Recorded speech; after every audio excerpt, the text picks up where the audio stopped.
I live in New York and I had never ever seen or heard what it sounds like for over 1 million people to be cheering at the same exact time. Sorry, hold on, I need to get my bunny. Good morning. I don't have any personal habits of following professional men's basketball, but it's hard to not follow it when the entire city is talking about it and watching all the games and cheering about it. And it's really beautiful that such a large city would win a basketball championship because it gives so many people, such a large number of people, something to be happy about. And that doesn't mean that I think only big cities should win sports. It just so happens that it doesn't feel like that much celebration has happened in New York that unites everyone besides the marathon. I'm not really an NBA basketball person. I follow a little bit of the NFL, which is our American Football League, and I also follow a little bit of baseball. Out of all of those things, I think I'm mostly a Green Bay Packers fan. Oh yes. Football position, your favorite football position. Okay. The other thing I wanted to mention, since it's summer, this is very specific to me and my culture. I'm not sure what my culture is actually called because I'm from all these different places. I was born in China and I moved to England and then Wisconsin. And every summer, I've always been told by Western culture that I should become tan. However, in the Eastern culture, I'm told to be basically as white as possible, to be caught in between opposite beauty standards. What am I supposed to do then? So now I just think about that less and less every year, but a little bit of it still bothers me because I guess of my environmental conditioning of being told what is correct, although those things are dichotomies and oppose each other. I think it's a really strange situation. What I've decided to do is I wear sunscreen almost every day of the year. As long as I remember, I put it on my neck and my face, back of my hands sometimes. And that's just because I don't really like wrinkles and I'm scared to look older than I have to look, but I don't think as much about what color my skin is. But I wanted to mention that because I don't know if anyone else is like me. It's very confusing. I think another example is Asian society, I think still wants to be ultra skinny and thin. And I think in Western society it depends. Maybe my parents' generation was taught to be very skinny, and then the younger generation or my generation doesn't think that as much. I guess, yeah. This isn't something I think about consciously, but I think I still think about it subconsciously when I'm getting ready in the morning, because it's like hard to completely program my brain so that I only think about what I care about when it comes to that, when it comes to how I look. I think it's good to be exposed to different cultures, and I think that it would be foolish of me to think that beauty standards could just be done away with because it's a natural human instinct, I think, to want to look better. But I thought it was important to mention that because maybe someone else is thinking the same thing. Cute. Are you happy? I think she's happy. I hope you grow up big and strong. Okay? You grow up big and strong. Actually, everyone back to her great-grandparents were only 2 to 4 pounds. So maybe big is asking for too much, but you grow up strong, okay? You grow up strong. And strong and healthy. Okay?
Welcome to my bedroom. I have a lot of CDs. My husband has a lot of vinyls. We also have a lot of DVDs, including the main seasons of Gilmore Girls. My prized possession. I don't remember if this was 1 or 2 years ago. Someone left a comment that I am just like Daria. Daria is a cartoon high school girl with brown hair and a very preppy sister, and she's just over it. She's just over it, doesn't care about being popular, is very deadpan, and I watched quite a few episodes already. I haven't opened my DVD set though. I agree. I think I'm just like her. I used to have glasses. I got glasses in 4th grade, and then I got LASIK later, although I never really wore the clothes Daria wore. I have a lot of old stuff.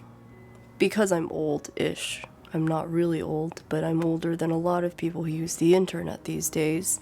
I was born in 1992, not 1892. I don't know why I needed to clarify that. I remember a lot of the 90s. I was in England when most of my memories started. I only have one faint memory of China. And in England, I remember watching the Teletubbies. I remember when Titanic came out and my parents went to see it on a date. I was home. And I remember when Princess Diana passed away and the whole country was mourning, and Elton John sang on the TV. So I remember a lot of 90s stuff, tech, fashion, a lot of that. I didn't have a lot of it. My parents were very frugal, and we didn't have very much in England at all. However, we had a place to live and shared a bathroom with a couple.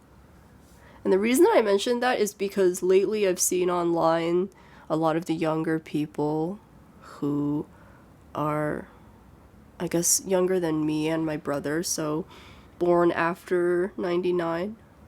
A lot of younger people wish they could live like the 2000s or 90s when we didn't have real social media. We had a little bit of, I didn't really use it, but MySpace was popular. We had a lot of really cool old tech. AOL Instant Messenger was amazing. I miss that so much. I wish we could still have that. Gmail started. I think I got my Gmail account in 2005. I think I was the first one out of my friends. It was really, really new and really great, but I loved Yahoo too. I used Yahoo. I never got to go to a Radio Shack, as far as I remember. My mom worked briefly at Marshall Fields, which is no longer around. A lot of the 90s tech and 2000s tech was really exciting because every time we got a new tech feature, it made our lives better. However, I think there were also parts of it that were not as good and not as convenient. I just wanted to say that. It wasn't all good. It was fun and we had cool fashion and tech, but I remember getting stuck on things a lot. There were some bad things that happened when I was young, and I had no idea what to do about them. I had no idea who to talk to, because Googling things wasn't much of a common pastime yet. And the internet was still young enough that there wasn't that much information online either. Maybe I could have picked up a Yellow Pages and looked through which businesses were in town, but I didn't have any money. I was a kid, so I wish there were a lot of things I could have Googled when I was younger and gotten answers to.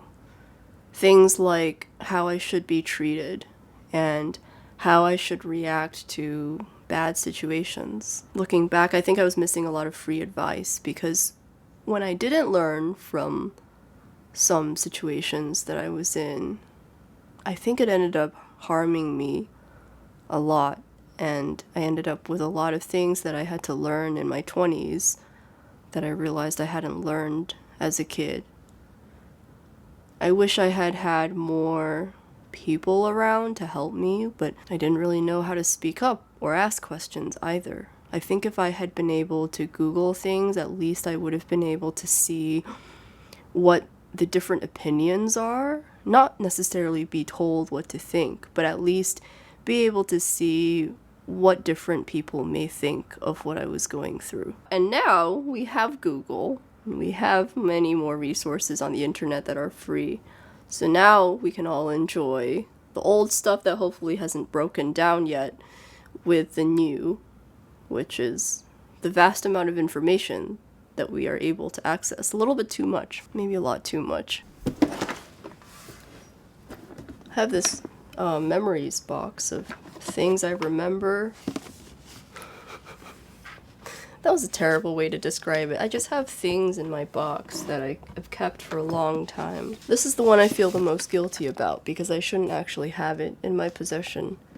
It's a map of a highway that I worked on when I was an intern in civil engineering. I'm not going to show you because I don't think I'm supposed to have it. Although it might be a public map because it is of a public highway. Anyway, just to be safe, I took this secretly from a place I loved working for with very smart, good people. But I took it because I realized in college that I didn't want to be a civil engineer anymore. And I put this map up on my wall in college to remind myself to apply to grad school and not go back to civil engineering, even though I knew that that would be a stable paycheck.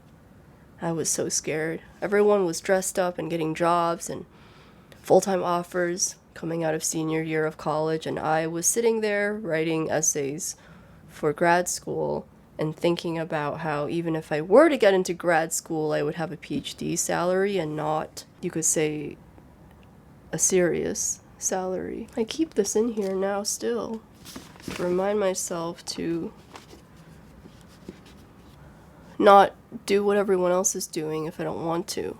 It's supposed to be a happy thing, but I'm not smiling that much because I am just like Daria. What other things? This is my lock from middle school in Madison, Wisconsin. It's still good. I still remember the code. In America, we have a lot of these. They're really well made.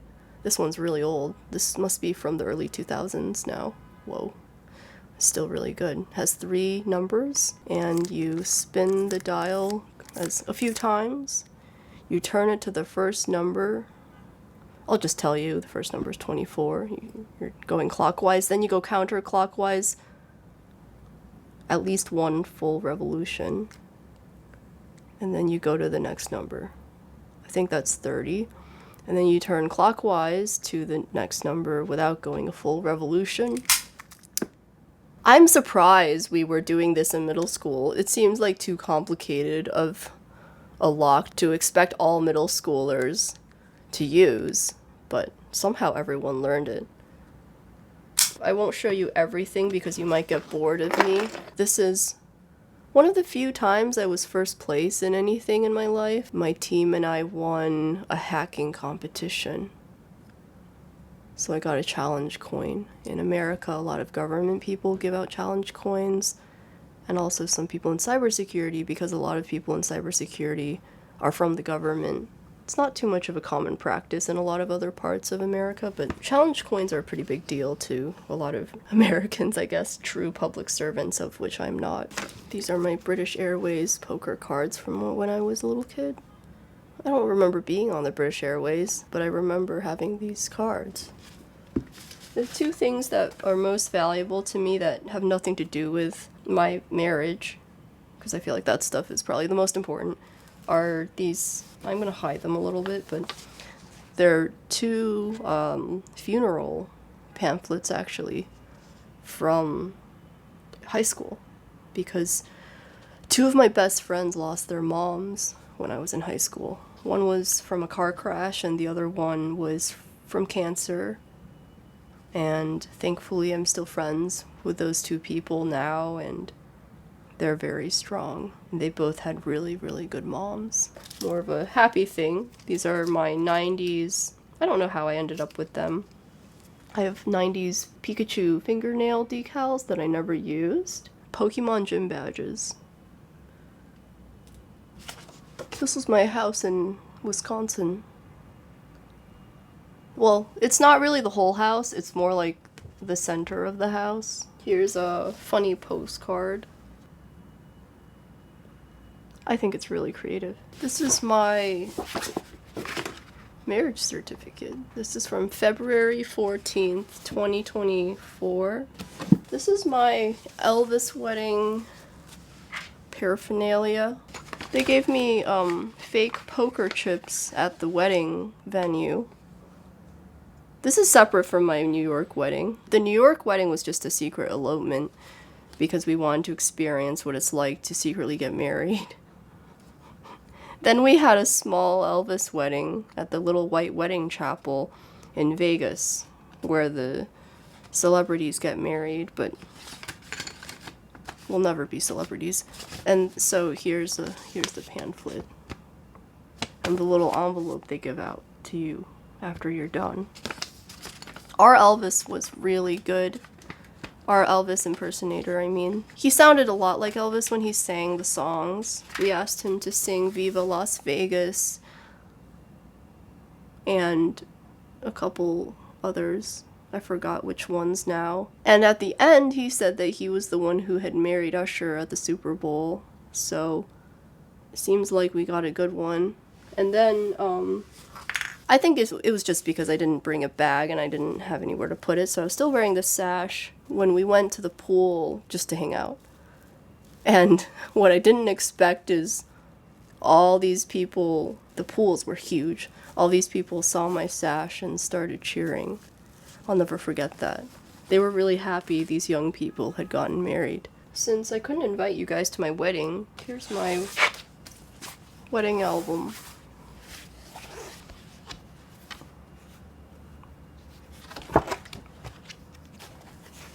Okay, now this feels embarrassing.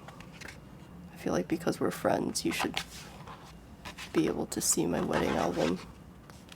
Okay. We had a mix of film and digital. I'm gonna skip to the end now, just to hide family photos. I really like this one. I wrote a really romantic quote on the bottom. Long separated by cruel fate, the star-crossed lovers raced across the grassy field toward each other like two freight trains, one having left Cleveland at 6:36 p.m. traveling at 55 miles per hour, the other from Topeka at 4:19 p.m. at a speed of 35 miles per hour. I don't know where that quote is from, but I've saved it for about 20 years, so I thought it would be fitting. It's hard to go through everything, but I practically am now. I have one of my favorite movie tickets ever.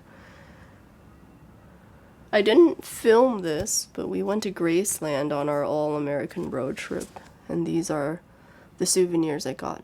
I got 2 postcards. Then I have this huge stack of cards from Matt.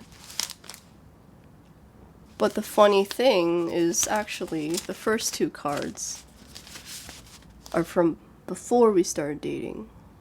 These are from dating and marriage, and I wanted to show you this because it's kind of funny. The first card I ever got from Matt.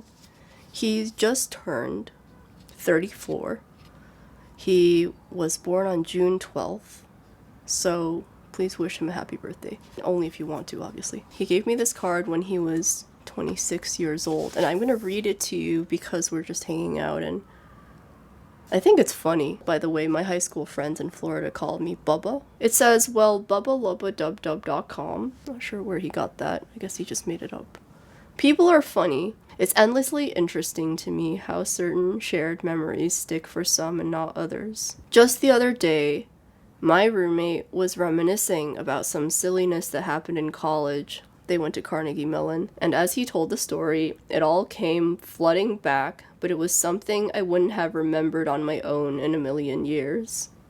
Similarly, I started reading your, in parentheses, extremely touching and well-written birthday letter to me, and you referenced some $100 record, and I had zero clue about what you could be talking about.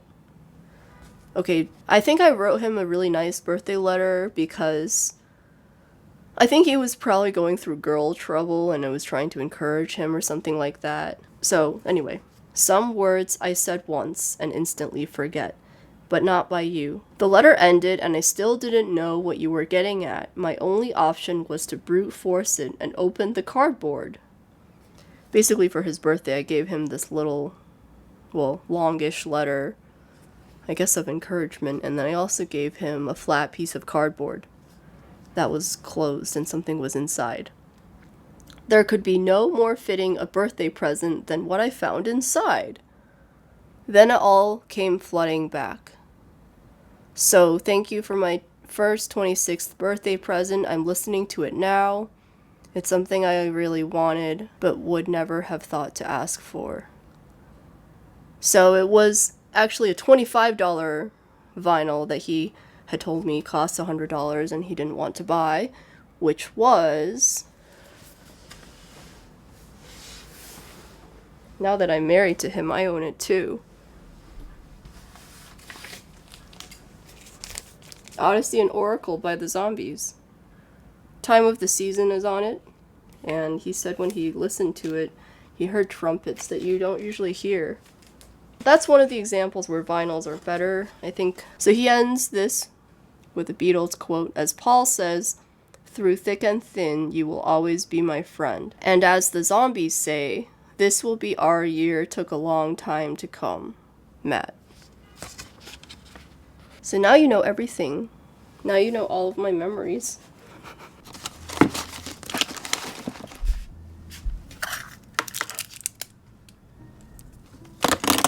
One thing I've noticed since I started that box of memories is my hands. So I'm almost 34, just like Matt, and the wrinkles on my hands have been getting older. You see? It's subtle, and also my neck feels looser.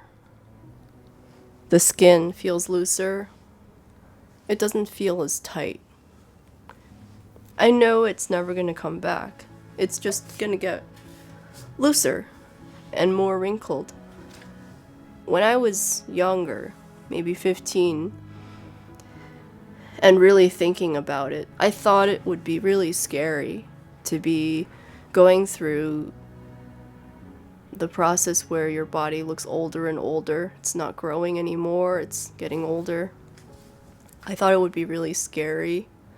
And I guess I don't really care as much as I thought I would.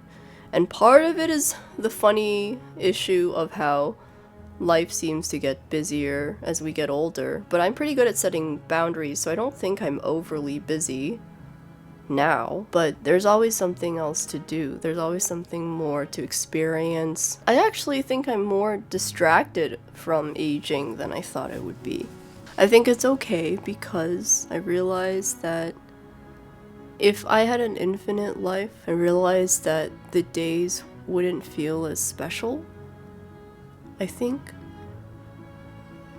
Having rabbits helped me realize that too. Their lives go by so fast, so every day is precious and special and worth paying attention to. I think a human life is short enough that it makes every day really special. I hope we live for a long time, though. Let's plan on that. I will eat healthy food today. Please promise me you will too. Please promise me you'll go outside, listen to your favorite music, wear your favorite clothes, make your house beautiful however you want it to be, and I'll try to do the same. Also, I want to make sure we're friends forever. Forever. Okay? Forever.